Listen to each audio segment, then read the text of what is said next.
100% కొనుగోలు జరిగేది. ఇవాళ మే 15 తారీఖు వచ్చినా ఇంకా నెల రోజులైనా కూడా లారీలు రాక, ధాన్యం కొనుగోలు జరగక రైస్ మిల్లర్లు మాకు 43 చొప్పున జోక్తేనే మేము తీసుకుంటామని వాళ్ళు కొర్రీలు పెడతా ఉన్నారు. మరి ఈ విధంగా రైతన్న నడ్డి విరిచే పరిస్థితి వచ్చింది. ఆరుగాలం కష్టపడ్డటువంటి రైతన్న పరిస్థితి దయనీయమైన పరిస్థితి ఉంది కనుక వెంటనే ధాన్యాన్ని కొనుగోలు చేయండి. 2 రోజులలో మల్యాల మండలం, కొడిమేల మండలం, చొప్పదండి నియోజకవర్గంలో ఉన్నటువంటి వచ్చే 2 రోజులలో ధాన్యాన్ని కొనుగోలు చేయకపోతే కలెక్టరేట్ ముట్టడి చేస్తాం.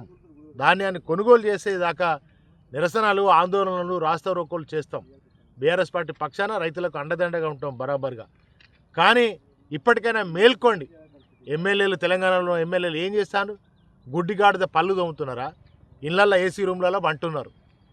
బయటకు వస్తురా? కనీసం ఒక్కసారి వచ్చి రైతుల గోసేందో, వాళ్ళ కష్టమేందో, వాళ్ళ కన్నీళ్ళు ఏందో చూస్తున్నారా?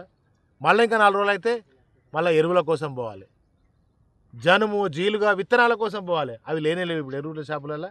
ఇప్పటికీ రాలే.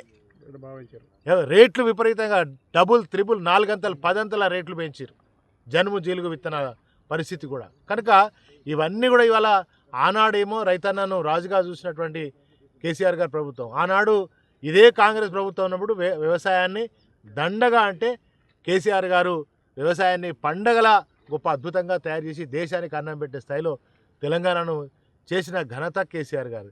కానీ వాళ్ళ రేవంత్ రెడ్డి వచ్చిన తర్వాత మళ్ళీ పాత కథగా అయిపోయింది. ఇక మళ్ళీ పాత కాంగ్రెస్ ప్రభుత్వంలో ఆత్మహత్యలు, మళ్ళీ ఈ ధాన్యం పరిస్థితి ఇదే విధంగా ఉండే విధంగా తయారవుతుంది. కనుక మరి ఈ లారీలలో డ్రైవర్ బస్తా గతమేమో ఇన్నేళ్ళకెళ్ళి పంటలు పండిస్తున్నాం.